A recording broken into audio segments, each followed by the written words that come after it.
오늘 말씀 연속 설교 5번째 엘리야와 엘리사 욕망의 포로가 된 사람들이라고 하는 말씀으로 은혜를 나누고자 합니다. 항상 말씀을 준비하면서 생각한 것은 이 말씀이 그냥 설교 시간에 예배 시간에 듣는 것으로 끝나는 것이 아니라 오늘 우리들에게 나에게 주신 말씀을 믿고 이 말씀대로 내가 살아가려고 노력하는 그 말씀의 깨달음대로 살려고 하는 믿음의 사람들이 되었으면 좋겠습니다. 왜냐하면 이 말씀은 2000년 전, 3000년 전 끝난 말씀이 아니라 오늘도 우리 가운데 그대로 살아 역사하시고 그 하나님은 오늘도 우리 가운데 함께 하시기 때문입니다.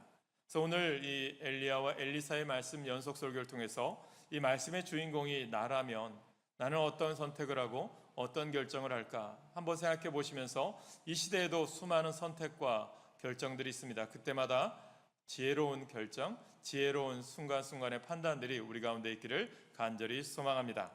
오늘 말씀을 핵심으로 한 단어, 한 문장으로 연결하면 이런 말씀을 드리고 싶습니다. 욕망은 사람을 노예로 만들지만 하나님의 사랑은 사람을 자유롭게 한다라는 말씀을 드리고 싶습니다. 그럼 사람은 무엇에 이끌려 살아가느냐에 따라서 인생의 방향이 결정되어집니다. 오늘 우리는 한 왕의 이야기, 계속해서 엘리야 시대에 나왔던 악한 왕이라고 알려져 있는 왕의 이야기를 연속해서 봅니다. 이스라엘의 왕이었고요, 부족한 것이 없어 보였던 사람, 그러나 그 많은 것을 가지고도 만족하지 못했던 사람, 바로 아합에 대해서 우리가 함께 오늘 집중적으로 나누고자 합니다. 왜 이렇게 아합에 대해서 악하다고 이야기했고 또 그 왕에 대해서 만족하지 못한 왕이라고 이야기했을까요? 돈이 부족해서였을까요? 권력이 약해서였을까요? 가진 것이 부족해서였을까요? 아닙니다. 자기 안에 있는 욕망, 욕구를요 다스리지 못했기 때문입니다. 이성복 시인이라고 하는 분이 이런 시를 썼어요. 그렇게 소중했던가라고 하는 장면에 보면 작은 것을 놓지 못해 큰 것을 잃어버리는 경우가 있다라는 이야기를 하면서 이렇게 이야기합니다. 그까짓 커피 한 잔이 뭐라고 그것을 포기하지 못해서 양복에 커피 얼룩까지 만들었으니 한마디로 소탐대실입니다 라는 내용을 적었습니다. 그래도 양복의 얼룩은요 세탁하면 되겠죠. 그런데 인생을 계속 이런 방식으로 살아간다면 어떻게 되겠습니까? 작은 욕망 하나 내려놓지 못해서 가정을 잃고 관계를 잃고 믿음을 잃고 때로는 인생 전체를 무너뜨릴 수도 있다는 거죠.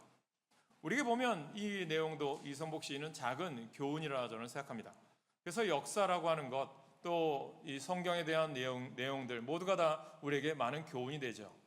보면 인문학을 중요시하는 유럽이나 미국을 보면 이 문이라고 하는 것은 사람들이 다니는 문도 이야기하지만 또 인문이라는 건 사람 인자라고 속할 수 있는데 정말 우리들이 사람이 사는 통과하는 문, 사람들의 관례, 사람들의 이야기를 이야기하는데 정말 우리가 어떻게 사는 게 올바른 삶이고 올바른 믿음의 삶인가를 오늘 우리들이 깨달아야 됩니다. 여러분 오늘 말씀은 우리가 17절부터 읽었지만 열왕기상 21장 전체에 대한 이야기를 담고 있습니다. 그래서 본문으로 택한 부분은요, 나봇의 포도원을 불합리한 방법으로 갈취한 아합 왕과 이세벨에 대한 하나님의 무서운 심판을 내용으로 다루고 있습니다.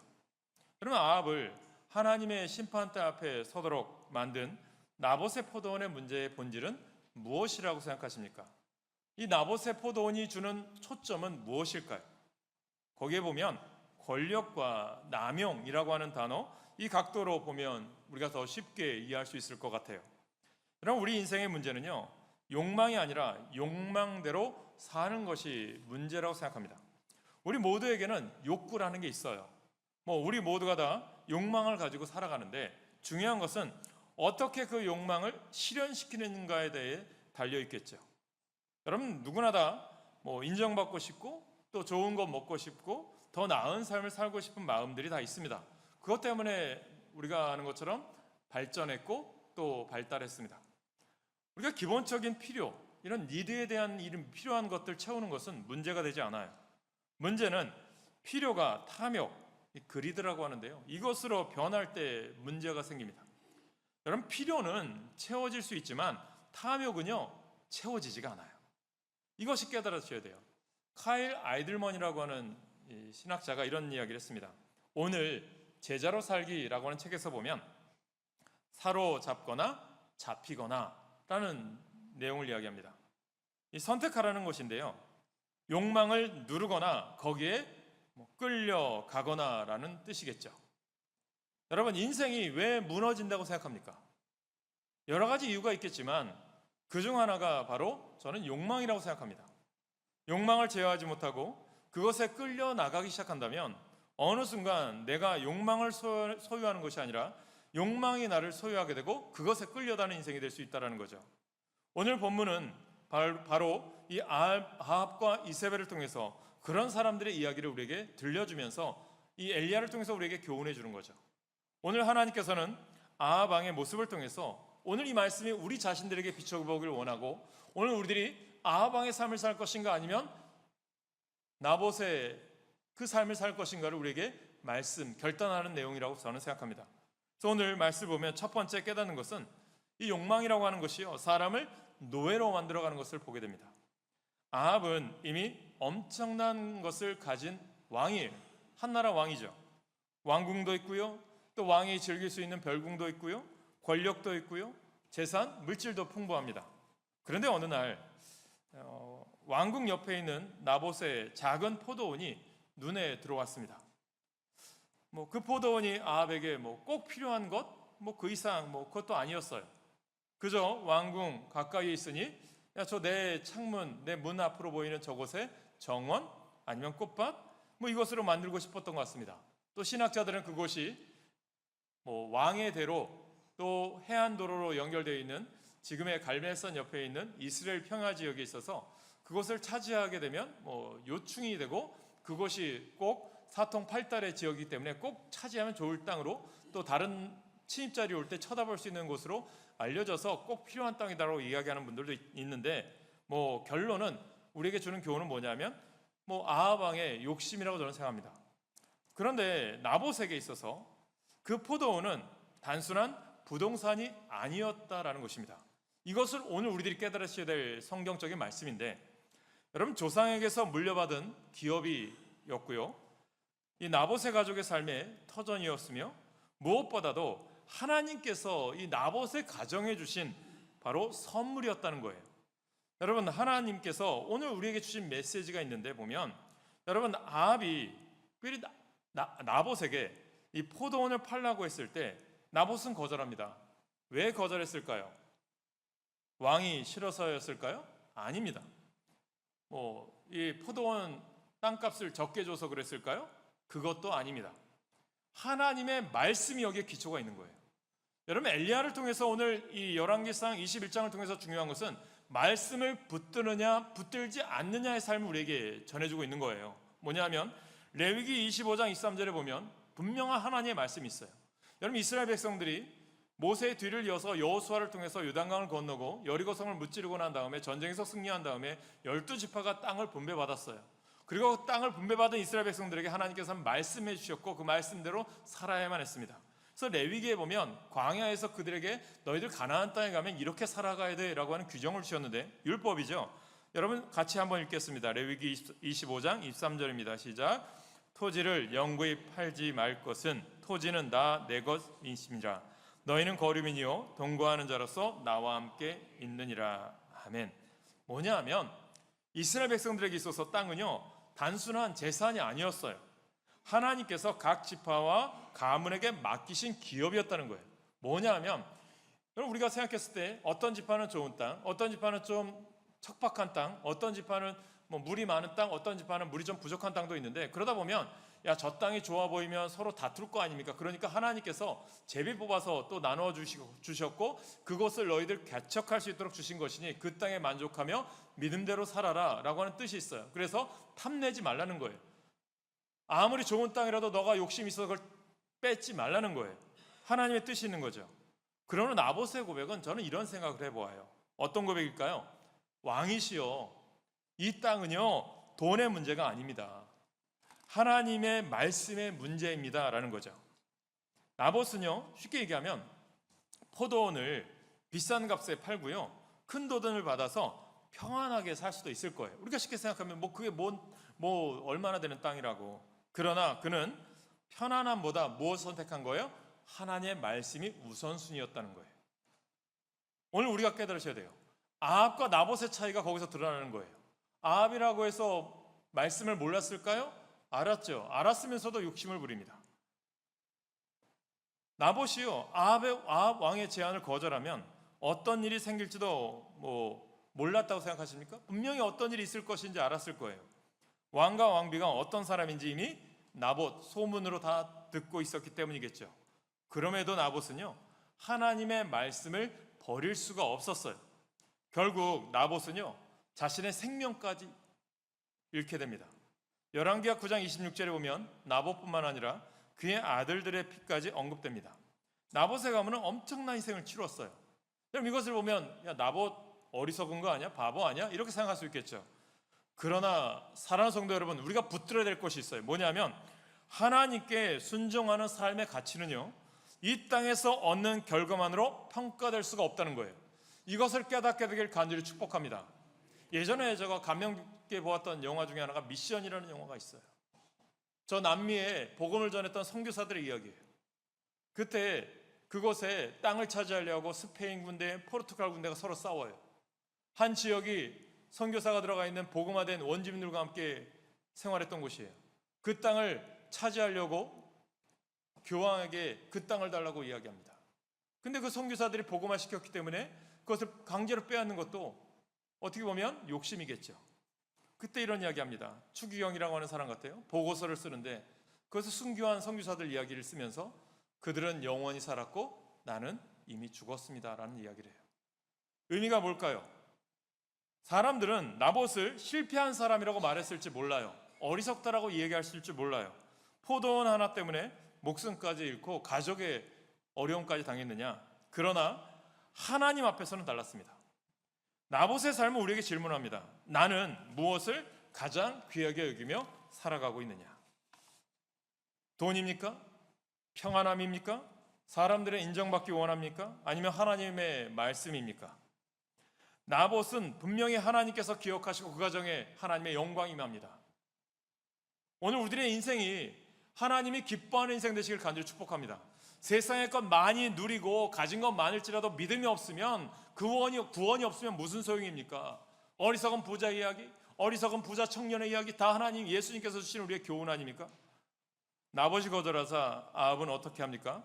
왕이면서도요, 어떻게 보면 좀 일말의 양심이 있었던 것 같아요. 밥을 먹지 않습니다. 당장 빼앗아도 되는데 빼앗지 않아요. 얼굴을 돌리고 침상에 누워버립니다. 마치 아이가요, 어디 가서 장난감이 좋은 게 보여서 부모님께 사달라고 떼쓰는 모습? 그런 모습 같아요. 그래서 일말의 양심이 남아있었다라고 이야기하고 싶은데, 그런데 여기서 깨닫는 게 있으면 뭐냐면, 여러분 이 일말의 양심을 버리도록 충동질하는 사람이 있어요. 맞장구 쳐주는 사람이 있어요. 야, 괜찮아, 할 수 있잖아, 너 왕이고 권력이 있잖아. 누가 그랬습니까? 이세벨입니다. 아합, 비겁한 거예요. 유혹에 넘어가고 싶은데 내가 빼앗을 수도 있는데 걸림돌 말씀이 있는데 누군가 옆에서 던져주는 거예요. 야, 너 교회 너만 교회 다녀? 야, 너만 예수 믿어? 야, 다른 예수 믿는 사람들 보니까 다 그렇더라. 술, 담배 아니면 나쁜 짓 다 하더라. 야, 너 한 번쯤 그거 눈 감아줄 수 있잖아. 그렇게 유혹을 합니다. 비겁한 거죠. 이 시대도 그렇게 많거든요. 많은 사람들이 때로는 목사님에게 질문하거든요. 목사님, 저 이러이러한 게 있는데 목사님 이게 믿음으로써 제가 이걸 해야 됩니까? 교회 다니는데 이거 해야 됩니까? 물어보는 사람들이 있어요. 그때 어떤 말 듣고 싶습니까? 어떤 분들은 그 이미 답을 정해놓고 오는 분들이 있어요. 목사님이 이해해 주시겠지 한 번쯤인데 여러분, 그것도 비겁한 거죠. 여기서 우리는 중요한 사실을 깨달으셔야 된다는 거예요. 행복은요, 소유의 크기보다 욕망의 크기에 더 크게 영향을 받아요. 소유보다 욕망이 크면 언제나 부족합니다. 그러나 욕망보다 감사가 크면 작은 것에서도 만족하며 살 수 있습니다. 집을 가져도 더 큰 집을 원합니다. 차를 가져도 더 좋은 차를 원합니다. 자리를 얻어도 더 높은 자리를 원합니다. 욕망에는요, 끝이 없습니다. 그래서 욕망은 우리를 자유롭게 하지 않아요. 오히려 우리를 끌고 갑니다. 그래서 야고보서에서 야고보 기자가 우리에게 주는 교훈이 뭔지 아세요? 같이 읽습니다. 야고보서 1장 14절 시작. 오직 각 사람이 시험을 받는 것은 자기 욕심에 끌려 미혹됨이니. 여기서 중요한 단어 하나가 있어요. 뭡니까? 끌려. 내가 욕망을 끌고 가는 것이 아니라 욕망이 나를 끌고 가는 거예요. 그러면 욕망이 주인이 되고 나는 욕망의 노예가 되는 거겠죠. 오늘 우리가 혹시 내 마음을 계속 붙잡고 있는 것이 있습니까? 이것만 있으면 행복할 텐데, 이것만 이루어지면 만족할 텐데, 조금만 더 가지면 행복할 텐데, 그러나 하나님께서는 우리에게 말씀하시거든요. 욕망은 만족을 약속하지만 결코 만족을 주지 못합니다. 욕망은 더 큰 욕망을 낳을 뿐이라는 거예요. 이것을 깨닫게 되길 소망합니다. 두 번째, 욕망은요, 결국 죄와 심판으로 이어진다는 거예요. 이것을 아셔야 돼요. 유혹에 넘어가지 않도록 주의하십시오. 창세기 보면 이렇게 유혹들이 많아요. 하와를 유혹해서 선악과를 먹게 한 뱀의 말처럼 간교합니다. 하나님께서 아담과 하와를 통해서 에덴 동산에서 뭐라고 합니까? 동산에 있는 모든 실과는 다 먹되 오직 동산 중앙에 있는 선악을 알게 하는 나무의 열매는 먹지 말아라 말씀하셨죠. 그때 뱀이 하와를 유혹합니다. 야, 동산의 실과를 먹지 말라 하시더냐? 하나님이 언제 그랬느냐? 이 말은 오늘 말씀에 비춰보면 왕이 지금 이스라엘 나라를 다스리지 않습니까? 여러분, 선악과는요, 하나님께서 금하신 것입니다. 남의 땅을 탐내어 사유하는 것은 하나님께서 말씀으로 금하신 것입니다. 여러분, 죄에 대해서 비겁하지 마십시오. 죄는 죄이고 유혹은 유혹이에요. 그리고 나서 어떻게 합니까? 하나님께서 아담과 하와를 찾으시잖아요. 아담아 어디 있느냐? 그때 숨었잖아요. 그리고 나서 왜 선악을 알게 하는 나무의 열매를 먹었느냐라고 했더니 아담은 하나님이 저에게 보내주신 하와가 유혹해서요. 하와는 뭐라고 얘기합니까? 하나님이 만드신 저 피조물인 뱀이 유혹해서요. 핑계댑니다. 여러분, 이것이 우리들의 삶이 돼서는 안 된다는 거죠. 문제의 심각성은 사람이 침묵한다고 하나님도 그러실 것이라고 하는 착각입니다. 방관 아닌 인내와 기다림의 시간이라는 것을 일찍 알아챘어야 하는데 하나님이 우리를 기다려주시거든요. 아합에게 문제는 포도원을 갖고 싶다는 생각 하나에서 시작되었어요. 처음에는 생각이었거든요. 그런데 그 생각을 내려놓지 못해요. 말씀이 우리 가운데 들어오면 내려놓아야 되는데 마음에 품었어요. 그리고 어떻게 합니까? 계속 바라보고 싶어요. 보는 거죠. 갖고 싶은 것. 집착했어요. 그리고 그것이 어떻게 됩니까? 결국 죄로 발전합니다. 우리가 잘 아는 말씀 야고보서 1장 15절 욕심이 잉태한 즉 죄를 낳고 죄가 장성한 즉 사망을 낳느니라. 성경은요, 죄가 자라나는 과정을 아주 우리에게 분명하게 보여주잖아요. 욕심, 죄, 사망. 그러므로 죄를 이기는 가장 좋은 방법은 뭐예요? 죄가 커진 다음에 싸우는 것이 아니라 욕심이 처음 생겨날 때 말씀의 능력으로 다스리셔야 돼요. 그러면 욕심을 어떻게 다스릴 수 있느냐? 하나님의 말씀 앞에 항상 서야 하는 거예요. 말씀 앞에 서는 것, 코람데오라고 이야기하죠. 저는 오늘 우리들의 삶이 말씀을 통하여 날마다 하나님 앞에 바로 서시길 간절히 축복합니다. 그래서 갈라디아서 5장 16절에 사도 바울이 우리에게 이렇게 교훈합니다. 같이 읽습니다. 시작. 내가 이르노니 너희는 성령을 따라 행하라. 그리하면 육체의 욕심을 이루지 아니하리라. 아멘. 성령을 따라 살아야 합니다. 말씀으로 나를 다스리셔야 합니다. 내 생각을 그리스도께 복종시켜야 합니다. 그리고 이미 받은 은혜를 감사해야 합니다. 아합이 하나님의 은혜에 감사할 줄 알았다면 나봇의 포도원을 바라보며 이렇게 생각할 것 같아요. 하나님, 저에게도 왕궁도 주시고 또 권력도 주시고 물질도 많이 주셔서 감사합니다. 또 저 사람에게는 저 나봇 포도원 보니까 아름다운 포도원을 주셨군요. 감사합니다 라고 했을 거예요. 그런데 감사가 사라지니까 어떻게 돼요? 비교가 되는 거예요. 남의 떡이 더 커 보인다고. 견물생심이라고 얘기하죠. 비교가 시작되면 부족함이 보이거든요. 부족함만 바라보면 욕망이 자라기 시작합니다. 그래서 탐욕을 이기는 강력한 영적 훈련 가운데 하나가 감사 훈련이에요. 아합의 욕심은 결국 끔찍한 죄로 이어지잖아요. 이세벨은 거짓 증인을 세워요. 거짓 재판을 열게 합니다. 나봇을 죽게 만듭니다. 오늘 우리가 깨달으셔야 돼요. 죄에 대해서 무감각하지 마셔야 됩니다. 그리고 아합은 아무 일도 없었다는 듯 포도원을 차지하러 가요. 그 순간 하나님께서 오늘 본문으로 이어지는 게 뭐예요? 엘리야를 아합에게 보내는 거예요. 네가 죽이고 또 빼앗았느냐. 그리고 아합의 상태를 이렇게 폭로하십니다. 내가 내 자신을 팔아 여호와 보시기에 악을 행하였도다. 아합은요, 왕이었어요. 사람들을 다스리는 사람이었어요. 그런데 하나님께서 보시기에는 자기 자신을 죄에 팔아버린 사람이었어요. 왕관은 쓰고 있지만 욕망의 노예였어요.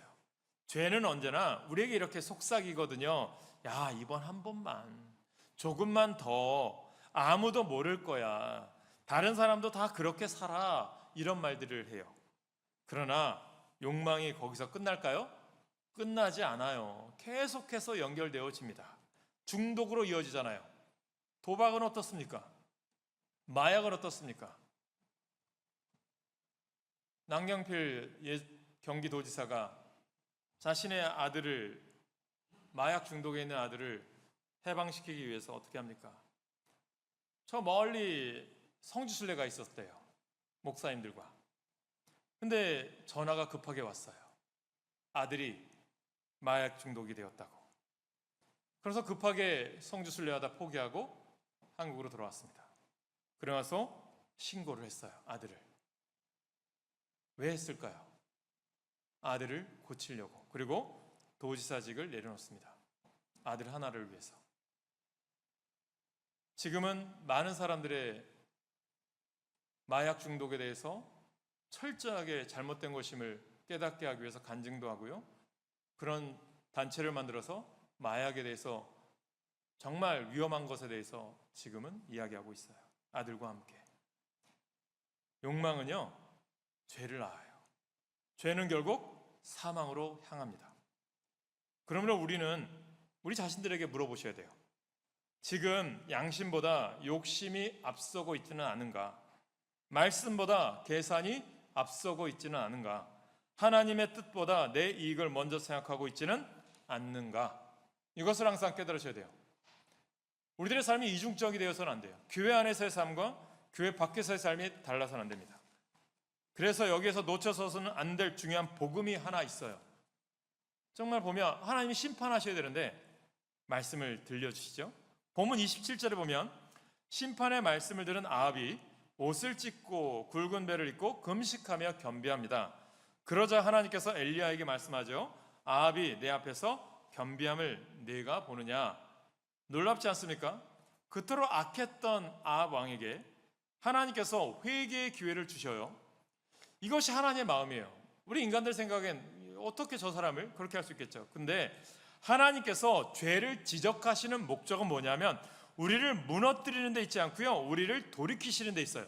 오늘 우리들의 삶이 그런 삶이 되셔야 돼요. 오늘 내가 말씀을 들었으면 지금 즉시 이 기회를 선용하셔서 붙잡으셔서 하나님의 사람으로 거듭나시길 간절히 소망합니다. 하나님께서 엘리야를 아합 왕에게 보낸 이유가 거기에 있는 거예요. 오늘 우리가 예배의 자리, 이 말씀을 듣는 자리에 나온 이유가 여기에 있는 거예요. 하나님께서 무섭게 아합을 질책하신 이유가 심판이 아니라 하나님 앞으로 돌아서기를 원하시는 하나님의 속마음이 여기에 있는 거예요. 나봇의 포도원을 보며 인간의 욕망이 얼마나 추악한지를 보게 하십니다. 그리고 그 욕망으로 인해서 얼마나 무서운 죄를 지을 수 있는지 깨닫게 됩니다.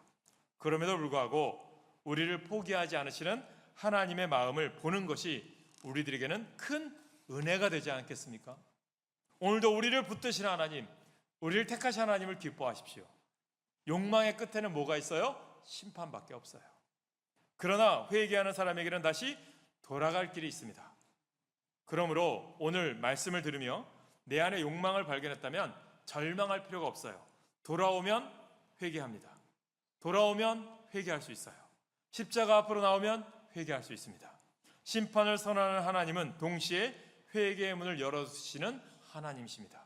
오늘 세 번째, 하나님의 사랑에 붙잡힌 사람은 참된 행복을 누려요. 그러면 우리는 무엇에 붙잡혀 살아야 할까요? 그리스도인은 욕망의 포로가 아니라 사랑의 포로입니다.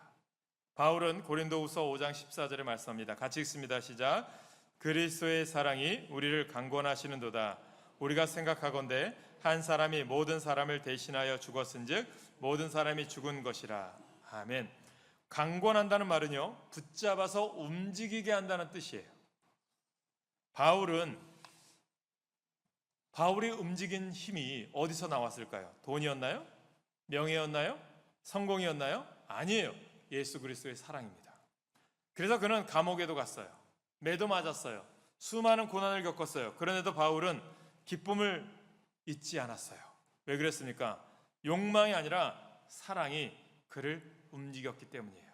욕망은요, 더 가져라. 그러나 사랑은 말합니다. 더 나누어라. 주는 자가 복이 있다. 욕망은 말을 합니다. 너만을 위해 살아, 나만을 위해 살아 얘기합니다. 그러나 그리스도의 사랑은 말합니다. 하나님을 사랑하고 내 이웃을 내 몸과 같이 사랑하라고 말씀합니다.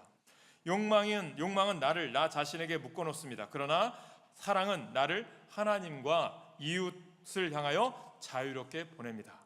그래서 예수님께서 말씀하시죠. 마태복음에 보면 너희는 먼저 그의 나라와 그의 의를 구하라. 그리하면 이 모든 것을 너희에게 더하시리라. 여기서 중요한 단어가 뭐예요? 먼저라는 거예요. 먼저. 무엇을 더 많이 가질 거의 문제가 아니라 무엇을 우리 삶에 먼저 둘 것인가, 우선순위라는 거죠. 하나님을 우리 삶의 우선순위 먼저 두십시오. 말씀을 우리 삶의 우선순위 먼저 두십시오. 하나님의 나라를 먼저 구하시길 간절히 축복합니다. 세상은 그것을 손해라고 말할 수 있어요. 그러나 하나님께서는 순종하는 사람을 결코 잊지 않으십니다. 욕망에 붙잡히면 많이 가져도 부족하지만 그리스도의 사랑에 붙잡히면 적게 가져도 나눌 수가 있어요. 이것이 그리스도인들이 누리는 참된 자유이며 행복이라는 것입니다. 사랑하는 성도 여러분, 오늘 말씀에는 세 사람의 모습이 우리 앞에 서 있습니다. 먼저 보면 아합이에요. 왕이었지만 욕망의 포로였어요. 많이 가지고 있었지만 만족하지 못했습니다. 결국 욕망이 그의 인생을 무너뜨리죠. 회개가 계속되어야 되는데 그렇지 않아요. 두 번째 나봇을 봅시다. 세상적으로 대단한 권력을 가진 사람도 아니었어요. 그러나 하나님의 말씀을 붙들었습니다. 자신의 평안함보다 하나님의 말씀을 더 귀하게 여겼어요. 세상에서는 억울한 일을 당했어요. 하나님께서는 그의 믿음과 순종을 잊지 않으셨습니다. 그리고 오늘 세 번째 신약으로 오면 사도 바울이 있습니다. 바울은 고백하죠. 그리스도의 사랑이 우리를 강권하시는도다. 바울은 사랑에 붙잡힌 사람. 그래서 감옥에 있어도 자유로웠고 핍박 가운데서도 기뻐했으며 세상에 많은 것을 잃어도 자신을 부유한 사람이라고 여기잖아요. 내가 부유할 때나 가난할 때나 없을 때나 일제히 주님의 능력으로 사는 비결을 배웠노라. 내게 능력 주시는 자 안에서 내가 모든 것을 할 수 있느니라. 그 고백을 하죠. 사랑하는 여러분, 우리는요 매일매일 선택하며 살아가거든요. 그래서 선택 가운데 우리가 욕망을 살아갈 것입니까? 말씀을 따라 살 것입니까? 내 욕심을 따라 채워가며 살 것입니까? 예수 그리스도의 사랑을 구하며 살 것입니까? 더 가지는 것을 인생의 목표로 삼을 것입니까? 하나님의 나라를 먼저 구할 것입니까? 세상은 말합니다. 더 가져라. 그러나 주님은 예수님 말씀하시죠. 너희는 먼저 그의 나라와 그의 의를 구하라. 세상은 성공하면 행복하다고 이야기합니다. 그러나 성경은요 하나님께 순종하는 길이 참된 복이 있다고 말씀하고 있습니다. 오늘 우리가 8월의 둘째 주일을 보내면서 예배 속에서 우리 모두가 이렇게 고백했으면 좋겠어요. 주님, 욕망이 아니라 주님의 사랑이 내 삶을 움직이게 하옵소서. 내 마음에 선한 것이 없어요. 주님 마음이 우리 마음에 있기를 원합니다. 욕망의 포로가 아니라 그리스도의 사랑에 붙잡혀 사는 우리 모두가 되시길 주님의 이름으로 축복합니다. 그 마음을 이 찬양에 담아 고백했으면 좋겠어요. 주님 마음 내게 주소서.